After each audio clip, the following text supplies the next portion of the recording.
IVF cycle fail हो गई, अब मैं क्या करूं? आगे कुछ रास्ता है भी कि सब रास्ते यहाँ खत्म हो गए? यह विडंबना लेके निसंतान दंपति आजकल आईवीएफ सेंटर्स में आते हैं। मेरे क्या हर आईवीएफ सेंटर में जाते होंगे। तो मैं डॉक्टर मोनिका सचदेवा, मैंने सोचा कि आज मैं इस बारे में कुछ डिस्कस करती हूँ कि आईवीएफ साइकिल फेल हो गया है, अब मैं क्या करूँ, या फिर एक फेल्ड आईवीएफ साइकिल का सॉल्यूशन क्या है, विकल्प क्या है।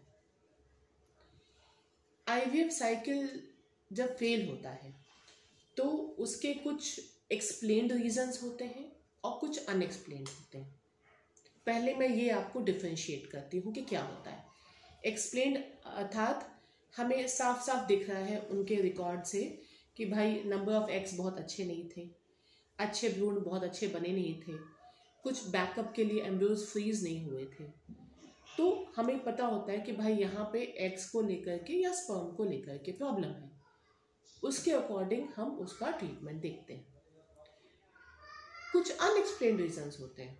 भाई डॉक्टर ने बताया 12-15 अच्छे अंडे मिले हैं, अच्छे भ्रूण बने हैं, भ्रूण फ्रीज भी हुए हैं, लेकिन फिर भी हम फेल हो गए।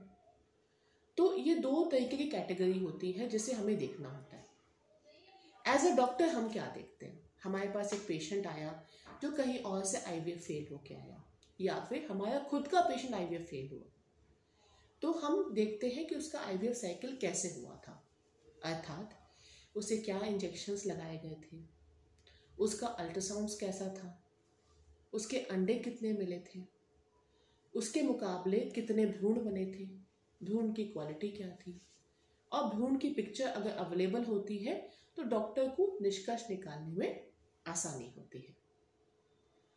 उसके अकॉर्डिंग हम डिस्कस कर पाते हैं कि भाई अंडे की क्वालिटी क्या थी, एम्ब्रियो की क्वालिटी क्या थी। साथ ही साथ जब एम्ब्रियो ट्रांसफर हुआ तो भ्रूण कैसा था और बच्चेदानी की झिल्ली कैसी थी।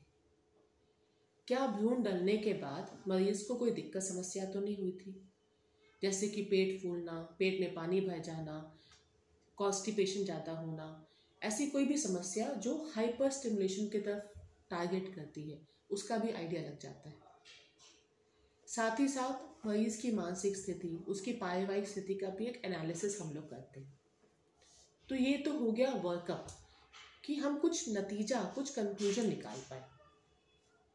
कई बार कोई वजह नहीं मिल पाती है, तो फिर हमारे पास ऑप्शन बचता है दोबारा से एक आईवीएफ साइकिल के लिए मोटिवेट करने का। क्योंकि कई बार ऐसा देखा गया है जब एक अंडेदानी को हम हार्मोन्स के इंजेक्शन लगाते हैं आईवीएफ के लिए, तो उनका रिस्पॉन्स पहली साइकिल से ज़्यादा सेकेंड साइकिल में अच्छा होता है। साथ ही साथ भ्रूण की क्वालिटी और अच्छी बनाई जाती है। कई बार भ्रूण में जेनेटिक टेस्टिंग पीजीएस करके देखा जाता है कि भाई क्यों फेल हुआ, ताकि हम नॉर्मल यूप्लॉइड भ्रूण ट्रांसफर करें। अगर हमें साफ साफ दिखता है कि भाई अंडे की क्वालिटी अच्छी नहीं थी, तो हम पेशेंट को मोटिवेट करते हैं कि आप एग डोनर का भी यूज़ ले सकते हो। कभी कभी ज़रूरत पड़ती है तो हम बच्चेदानी को भी और एग्जामिन करते हैं कैमरा डाल के हिस्ट्रोस्कोपी के द्वारा, कि कहीं अंदर कोई ऐसी चीज़ तो नहीं थी जो हमने मिस कर दी थी, और हम अब एम्ब्रियो ट्रांसफर के लिए बिना हिस्ट्रोस्कोपी आगे ना बढ़े। स्पर्म क्वालिटी पे भी काम होता है। स्पर्म की भी एक्स्ट्रा टेस्टिंग होती है, जैसे कि डीएनए फ्रेगमेंटेशन, ताकि हम पता कर सकें कि स्पर्म में और क्या हम कर सकते हैं। लाइफस्टाइल चेंज करने को बोलते हैं, वजन कम करने को, हेल्दी लाइफस्टाइल करने को, टोबैको बिल्कुल छोड़ने को, क्योंकि ये सब छोटे छोटे फैक्टर्स भी सफलता की तरफ लेके जाते हैं। ऑल इन ऑल एक आईवीएफ साइकिल फेल होने का मतलब सब कुछ खत्म हो जाना नहीं होता है। कई बार वहीं से शुरुआत होती है और आगे अगली साइकिल अच्छे होने के चांसेस बहुत ज़्यादा होते हैं। तो हमें उम्मीद कभी नहीं छोड़नी चाहिए। नमस्कार दोस्तों।